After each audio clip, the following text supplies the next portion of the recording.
जय हिंद मेरे प्यारे सभी साथियों, कैसे आप सभी लोग। आशा करते हैं आप सभी लोग बहुत अच्छे होंगे।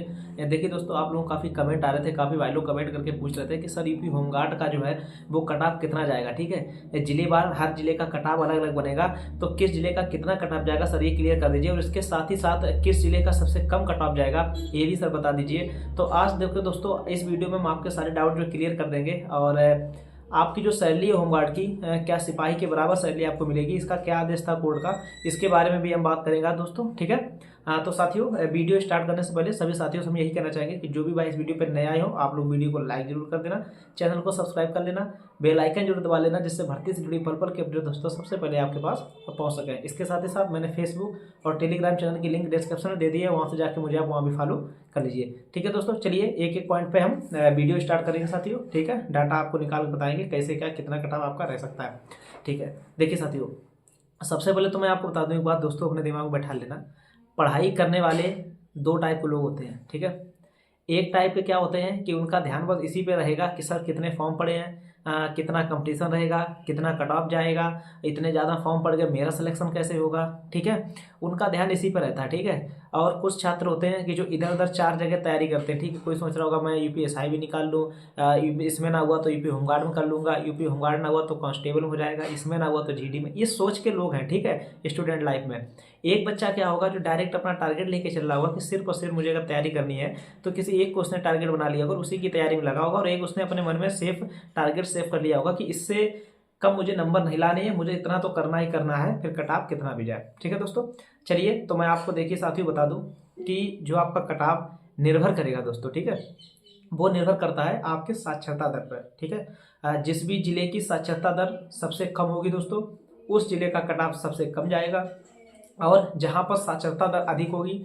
वहाँ पर कट ऑफ सबसे अधिक जाएगा। ठीक है, अब छोटा सा अगर एक हम डाटा ले लें दोस्तों। ठीक है, कि आपको कट ऑफ बताने से पहले मैं एक बात ये बता दूं कि आखिर में आपको जो 100 नंबर का पेपर आएगा दोस्तों, उसमें नॉर्मलाइजेशन भी होगा। तो नॉर्मलाइजेशन पद्धति क्या होती है, और इसके साथ ही साथ आपके किस सब्जेक्ट से कितने क्वेश्चन आने के चांसेस हैं, जिससे कि आप तैयारी अपनी अच्छे से करें, क्या पढ़ें कितना पढ़ें, इस पर भी थोड़ी चर्चा कर लेते हैं। उसके बाद कट ऑफ को हम क्लियर कर देंगे। ठीक है साथियों, और उस पॉइंट को भी क्लियर कर देंगे कि होमगार्ड को सैलरी सिपाही के बराबर मिलेगी या नहीं मिलेगी। ठीक है, चलिए पॉइंट टू पॉइंट बात करते हैं। देखिए सबसे पहले बात कर लेते हैं, आपका जो 100 नंबर का क्वेश्चन होगा दोस्तों पूरे पेपर में, तो उसमें आपके जो कम से कम, मैं बता रहा हूँ आपको, कम से कम आपके 10 नंबर आपको मिलेंगे यूपी जीके से साथियों।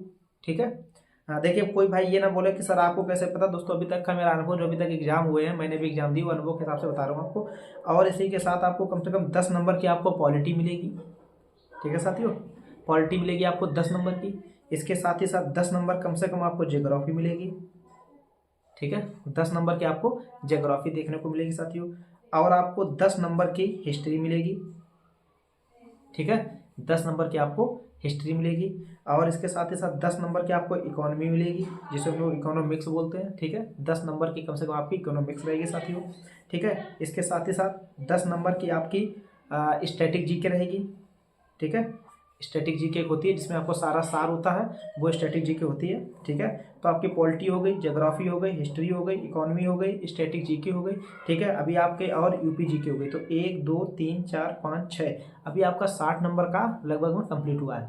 ठीक है, अब आती है साइंस। ठीक है, साइंस भी आपकी पूछी जाएगी साथी है। तो टोटल अगर आप सारा कुछ साइंस का डाटा लेना तो मान चलता हूँ आपका 10 नंबर कम से कम आपको साइंस का पढ़ना पड़ेगा। ठीक है साथियों, और इसके साथ ही साथ देखिए मैं आपको बता दूं, इस समय क्या है, करंट का बहुत ज़्यादा बैठेज है दोस्तों, तो कम से कम आपके 15 नंबर आपके करंट क्वेश्चन के देखने को आपको मिलेंगे। 15 नंबर की कम से कम करंट आपको मिलेगी। ठीक है साथियों, तो इसी प्रकार से आपके 20 10 30 40 50 60 70 आपके 85 क्वेश्चन हो गए। ठीक है, अब आप सोचेंगे सर 15 नंबर का क्या आएगा।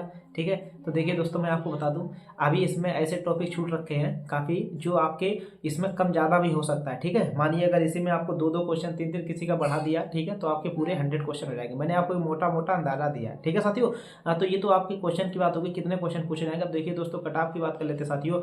मैं आपको बता दूं दोस्तों, जो सबसे अधिक साक्षरता दर वाले हमारे जो जिले हैं, देखिए गौतम बुद्ध चले जाएंगे, इटावा, कानपुर नगर, इसके बाद आपका इसे क्या बोलते, गाजियाबाद, जो पश्चिम के जितने भी जिले साथियों, इनमें थोड़ी साक्षरता दर ज़्यादा है और इनमें पढ़ने का रेशियो ज़्यादा है, ठीक है। इससे पहले भी कई भर्तियों में जो कटाव बने हैं हमेशा पश्चिम से ज़्यादा छात्र सेलेक्ट होते हैं। तो देखिए मैं आपको बता दूं, जितने भी आपके जिले में भर्ती है उसके 2.5 से 3 गुना छात्र जो है पास किए जाएंगे दोस्तों, ठीक है, परीक्षा के लिए। तो उसके 2.5 से 3 गुना आप मान सकते हैं कितने पास होंगे। भर्ती अपने जिले की देख सकते हैं आप कितनी है। तो अब मैं पश्चिम जिलों की बात करूँ साथियों, अगर एवरेज देखिए मैं आपको बता दूं दोस्तों, इसका कटाव जो है कम से कम पश्चिम के जो छात्र हैं उनके लिए मैं बता रहा हूँ, आप जो जनरल कैटेगरी से अगर बिलोंग करते हैं तो आपको 70 प्लस करना ही करना पड़ेगा, ठीक है, ये ध्यान रखना, तभी आपका होगा। और अगर ओबीसी कैटेगरी से हैं तो कम से कम 67 प्लस, बहुत ज़्यादा देखने को अंतर नहीं मिलेगा। और एससी कैटेगरी से कम 62 प्लस नंबर आप करिएगा अगर आपको सिलेक्शन लेना फाइनल। यही एसटी कैटेगरी बात कर लूँ तो कम से कम 58 प्लस आपको करना ही करना पड़ेगा। देखिए कट ऑफ ऐसा मैं क्यों बता रहा हूँ दोस्तों, इसलिए बता रहा हूँ क्योंकि देखिए अभी क्या बच्चे आपकी यूपीएससी तैयारी कर रहे हैं, ठीक है, उसमें भी मेहनत कर रहे हैं, किसी कारण उसमें नहीं हुआ तो तुरंत होमगार्ड का एग्जाम सब देंगे। तो पॉलिटी पढ़ी रहे होंगे, हिस्ट्री पढ़ी रहे होंगे, ठीक है, सब कुछ तो पढ़ी रहे होंगे, सिर्फ वो क्या नहीं पढ़ रहे होंगे, ऐसा कुछ है नहीं जो पढ़ नहीं रहे होंगे, क्योंकि जो एसआई में आता है जीके जीएस वही सब आपको आ जाएगा, जीके जीएस मिलेगा तो वो इसमें बैठेंगे तो कुछ इसका फर्क पड़ेगा, ठीक है। और काफ़ी ऐसे छात्र जिन्होंने गोपनीय तरीके से फॉर्म डाल दिया लेकिन किसी को बताया नहीं, ठीक है, हमने डाल दिया। और एग्जाम भी बहुत हार्ड नहीं आएगा साथियों, बहुत आपको टफ नहीं पढ़ना, नॉर्मली पढ़ना, एग्जाम एकदम आपको नॉर्मल बेस पे मिलेगा देखने को, पहली बार एग्जाम हो रहा है, क्वेश्चन एकदम आपको इजी मिलेंगे, कोई बहुत डीपली क्वेश्चन नहीं मिलेंगे। तो ये मैंने आपको बता दिया, एवरेज आप लेके चलिए, इससे कम में नहीं होने वाला। और जो आपके कम साक्षरता दर वाले जैसे आपका श्रावस्ती हुआ, बहराइच, लखीमपुर, अगर इधर की बात हम करें दोस्तों, तो जनरल के लिए कम से कम आप 65 प्लस नंबर लेके चलिएगा, ठीक साथियों। यही ओबीसी आपका कम से कम 62 प्लस, और एससी के लिए कम से कम आप 58 प्लस लेके चलिए, और एसटी कैंडिडेट के लिए कम से कम 54 प्लस लेके चलिए, ठीक है साथियों। ये जो कटाव मैंने लगभग बताया एवरेज, ये लगभग सभी के लिए है, ठीक है। कम से कम जो कम साक्षरता वाले जिले हैं उनमें थोड़ा डाउन हो सकता है, और जो ज़्यादा वाले उन्हें एवरेज। लेकिन कुल मिला के मैं आपको बता दूं फाइनली, अगर आपने 70 प्लस कर लिया तो आप कहीं से भी हो यार, जनरल कैटेगरी से आपका हो जाएगा, बस टारगेट ये लेके चलिए, मौका नहीं चूकने देना, ठीक है। और इसके साथ ही सबसे इंपॉर्टेंट बात है कि दोस्तों बता दूं आपको कि आपकी जो सैलरी की बात है, तो सैलरी दोस्तों एक आदेश आया था कोर्ट का कि जो होमगार्डों की सैलरी से 22 बराबर की जानी चाहिए। तो दोस्तों लगभग सैलरी इक्वल है, जो होमगार्ड जवान है हमारे इस समय प्रेजेंट टाइम में पा रहे हैं लगभग 29,000 रुपये सैलरी पा रहे हैं महीने की, ठीक है। ड्यूटियां भी खूब उनको मिल रही हैं, और जैसे 8वां वेतन आयोग लगेगा आप लोग आएंगे तब तक ये सैलरी बढ़ के लगभग 40,000 हो जाएगी। मस्त ड्यूटी फिक्स है, अपने घर से ड्यूटी करिए, अब फर्स्ट क्लास एकदम रहिएगा, परिवार को समय दीजिएगा, पूरी कोई टेंशन नहीं, ठीक है दोस्तों। तो दोस्तों अगर ये वीडियो आपके लिए हेल्पफुल रहा हो तो साथियों इस वीडियो को आप लोग लाइक कर देना, चैनल को सब्सक्राइब कर लेना, ज़्यादा से ज़्यादा शेयर कर देना अपने दोस्तों में, जिससे भर्ती से जुड़ी पल पल की अपडेट उन तक पहुँच सके, ठीक है साथियों। जय हिंद।